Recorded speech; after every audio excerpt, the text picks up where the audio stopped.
Here we've got, this is just plastic up, looking into sort of a bit of the garden that was sort of overgrown. That gate didn't used to be here.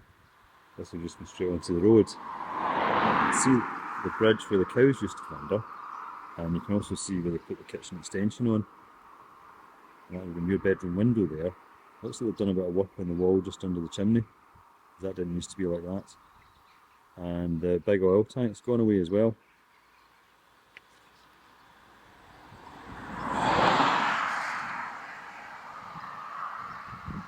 Slightly wobbly walk.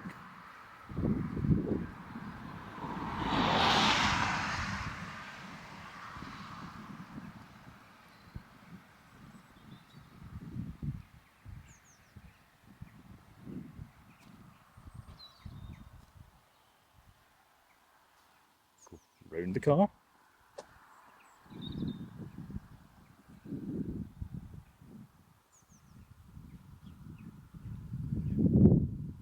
Much the same as it did. There's a big TV in what was the dining room. Oh, looks a bit smaller than it used to. Greenhouse is still there. Summer house is gone.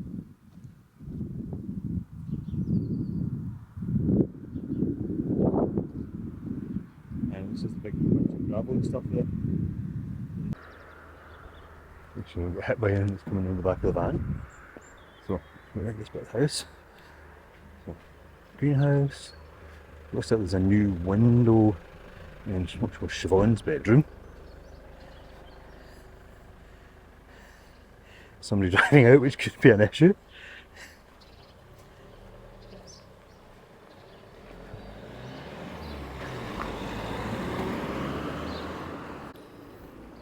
Right, so I just met the lady who lives here now, and she said it was okay if I go around and get a wee bit of video from the back of the house. So here we go. So that was the original kitchen, and then they seem to have filled in between the kitchen and the outhouses there. That's a different bridge. Very different bridge. That bit's still the same. That's where the boiler was, and Larry says the wood burner in now. So that bit's the same. They've filled in between the old outhouses and where the kitchen was, so it's not the same extension as we were planning to put on, I don't think, because that extension would have come out this way. But there we go. And there's still some bits of wood over there. The weeping willow's gone. All those poplars that were up there have gone. Big pines up the back are still there. Lady said there was a beech that had to come down because it had some rot in it, and there's a gate along there now. But that's quite remarkable. So that's a wee extension that's filled in that bit there. But I think that's still the same kitchen extension we had. She also said there was dry rot in what would have been the lounge, so it had to be extensively repaired. And I'll show you this bit here. This would have been all trees with a big oil container, and that would have been your bedroom up there. And the harling's been replaced on that wall, so there's been something going on there. There we go. Right, onwards. So now, this is the back of St Clair's.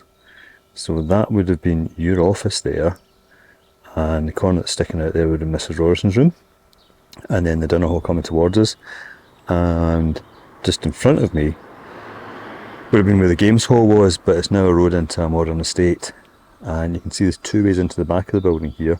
There are three houses, and I'm not quite sure how it works. The doors for number 1, 3 and 2 are at the front, I think, yeah. And then I'm guessing number 1 you get into at that end up there, but it's a bit hard to tell. So the railway line's over there, but I don't see an easy way for me to get onto the railway line, and that might be just a wee teeny bit obtrusive. So let's walk inside.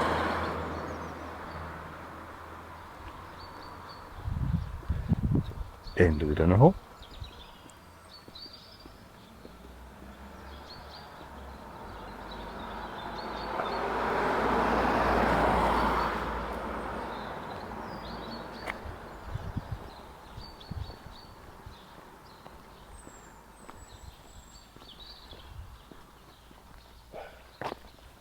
There's a dog barking. Dinner hall's got different curtains from the other half of the building, so maybe that's a different house like that. The boys' door's got number 3 written on it. One of the hooks that kept the door open is still there, the left hand one's still in place. Then this was the room that we didn't use for anything. And then you can see what they've done here in this room here. They've lowered one of the windows to make it into a door. So that's house number 2.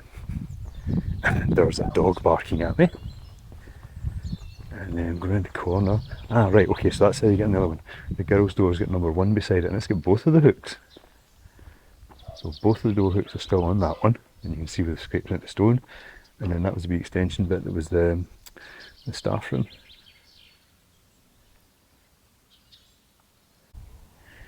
So here we're at the back of 14 Ramsden Avenue, and you can see they've extended a wee bit. They've actually built a garage at the end of that driveway thing. The garden is not all mud. That middle dormer didn't used to be there, so that's at the top of the stairs. And they put a wee porch on the back. Then round here is where Magnus would hear people walking past, because he would look through the wall and he would see them.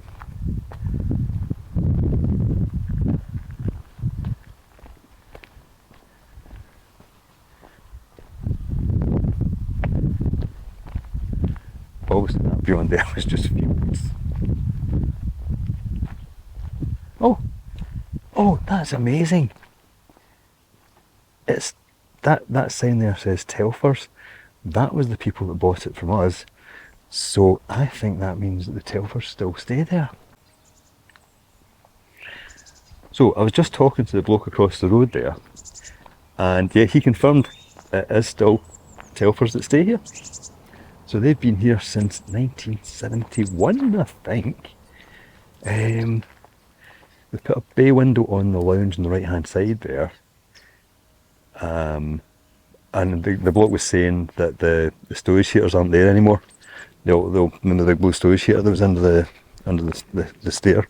Apparently that's not there anymore. But it said Telfers in their 80s, still living just fine. Looks like the sliding door between the dining room and the living room is gone. There you go, how amazing is that?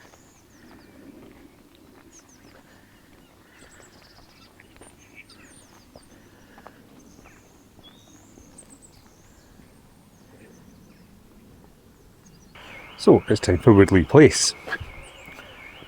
This is coming from the A77 end.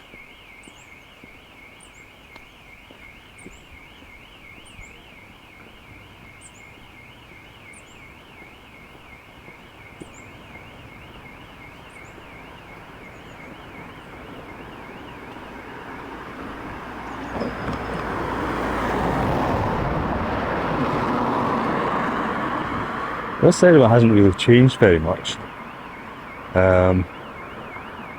It's a painted or stained the sun lounge, but still it's the sun lounge.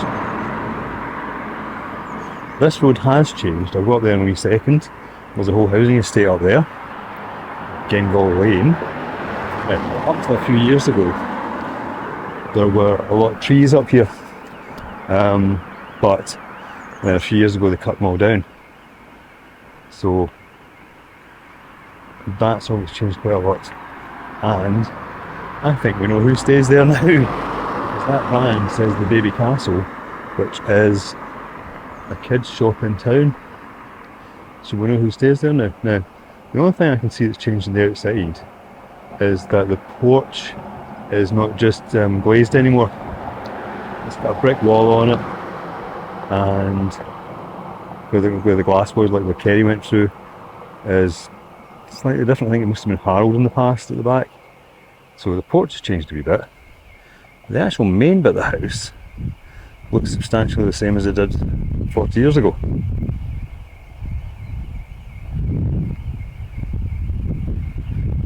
Obviously the garden's been tossed up a bit, that tree looks wild. But it's still the same sort of wall, same garage. We obviously don't use the garage because of the plots in front of the door, but apart from that, it really looks much the same as it did in 1984. Okay. Well, let's go up this wee lane here. So this, you might remember, was the lane where people from the Ailsa Hospital used to just go for walks and then they go back up. But sometime in the last 40 years, it's had a housing estate built in the end of it.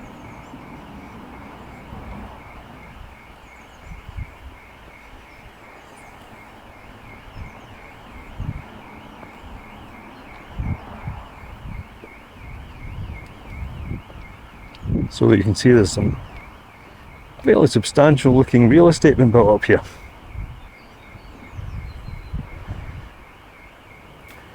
That was the railway bridge for the line that went to Butlins. That line is now cycle path that goes past the Burns Centre. It's actually quite nice, but a couple of big houses down here. Maybe just one big house actually.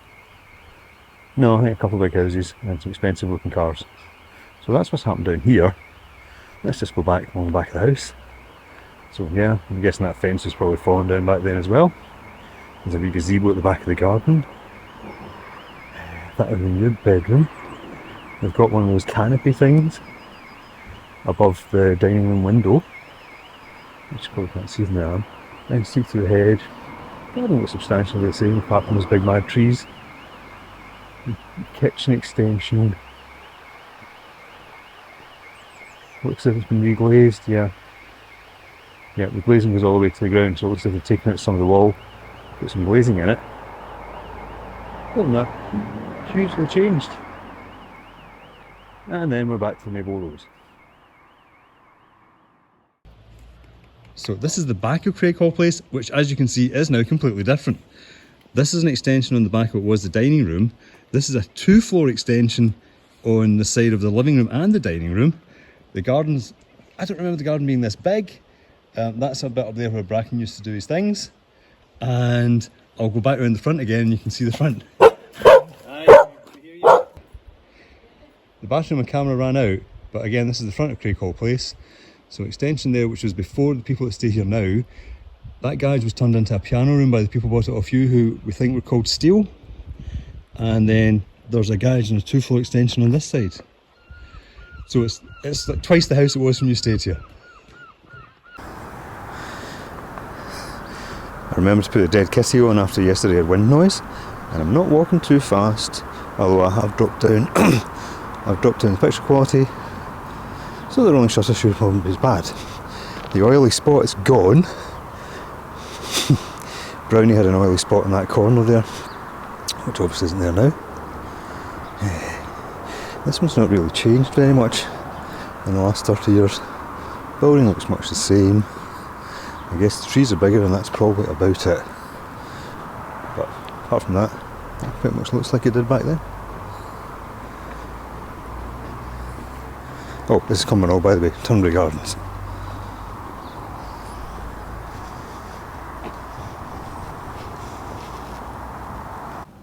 Right, so this is number 52 Glenside Avenue from the other side of the burn. I thought we'd get a view of the bridge, but it looks a bit overgrown just now. I have the lovely Callum with me. Hello. Would you like to see the lovely Callum? Hello. There he is, he's looking lovely. It's not changed a lot. I mean, the window, obviously the windows have changed. It had Crittall windows in the 1940s. Probably double glazed now, I think. Yeah, it's probably, they are double glazed. I've had a closer look at them before. It's got a new door, but it's got the same sort of old porchy thing. The one next door's had it replaced, and it's got railings on the steps. But it had the hedge, it had roses in the front. There's a big fuchsia by the front door, that's obviously gone. Don't know if it had that brick line, but I'm seeing the other one along there has it, so maybe it did have that. No, that's actually changed. I don't know if it was all Harold. I think it had rustic brick. So maybe the Harlings knew. But they left the line of brick. Yeah. Well, I remember my grandfather telling me about rustic brick because the proportions are slightly different, and that's how he said this is rustic brick. The whole sweep of the avenue. Right, okay, that's that one I think. Off we go. Right, so actually we did get a wee shot of the bridge. There's the bridge there. It's not as overgrown as it looks from where the other angle we were at. The bridge is still there, hasn't really changed much, still painted green. Still seems like tubular structure. So there it is. This is Moorhouse Avenue, and I was only 3 when we left. I think it was that one there. because the front door was to the right of the living room and then you went straight up the stairs. But it wasn't the right hand end of a block. So I think it was that one there. But let's zoom out a wee bit more and you get a better view of the whole thing. So that's the block in the corner. I don't think we were in the one in the middle. And I don't think we had a window beside the door, but I could be wrong on that because it was more than 50 years ago. So that, I think, is where we stayed in Moorhouse Avenue. Don't think it's changed a lot, but I don't remember very much about it. So other than having double glazing, it's still Harold mid-terracey kind of a house.